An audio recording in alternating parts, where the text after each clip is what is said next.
അശ്വത്ഥാമാവിൻ്റെ അസ്ത്രാഗ്നിയിൽ ദഹിച്ചുകൊണ്ടിരിക്കുന്നതും അശ്വത്ഥാമാവ് കൗരവ-പാണ്ഡവ യുദ്ധത്തിന് ശേഷം അസ്ത്രത്തെ കൊടുത്ത് പാണ്ഡവരുടെ പുത്രന്മാരെ എല്ലാം ദഹിപ്പിച്ചു കൊണ്ടിരിക്കുന്നതും കുരുപാണ്ഡവന്മാരുടെ സന്താനബീജം വംശം നശിക്കാതിരിക്കാനുമുള്ള ആദികാരണവുമായ ഇതം ഈ മതംഗം എൻ്റെ ദേഹത്തെ ശരണത്തെ ഗദായാഹ പ്രാപിച്ച മേ എൻ്റെ മാധു അമ്മയുടെ കുക്ഷിം ജഡരത്തെ ഗദഹ പ്രാപിച്ച ചക്രത്തെ ധരിച്ച യഹ യാതൊരു ഭഗവാൻ ജുഗോപ ഗോപനം ചെയ്തു രക്ഷിച്ചു. ഇവിടെ പറയുകയാണ്, പ്രധാനമായിട്ടും എടുത്ത് പറയുകയാണ് മതംഗം എന്ന് പറഞ്ഞാൽ എൻ്റെ ദേഹത്തെ. എൻ്റെ ദേഹം എന്ന് പറഞ്ഞാൽ ആരാ?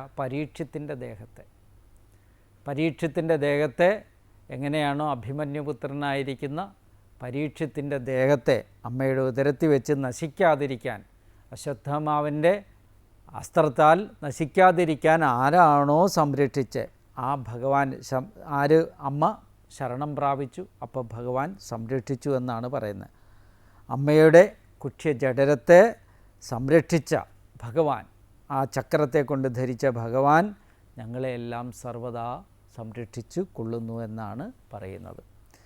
വീര്യാണി തസ്യാഖില ദേഹഭാജാം അന്തർബഹി പുരുഷകാലരൂപൈ പ്രയച്ഛതോ മൃത്യുമുദാമൃതം ച മായാമനുഷ്യസ്യ വദസ്വ വിദ്വാൻ.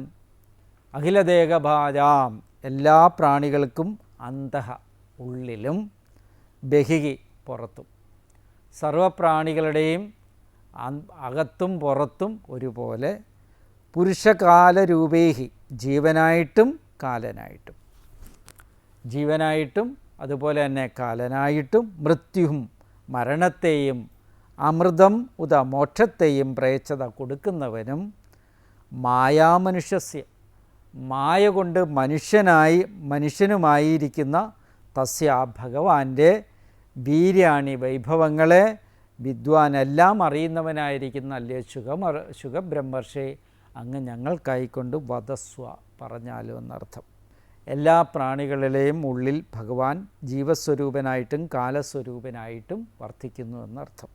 അങ്ങനെയുള്ള ഭഗവാന് മരണത്തെയും അതുപോലെ തന്നെ ജനങ്ങൾക്ക് മുക്തിയെയും സ്മരണത്തെയും നൽകുന്നു.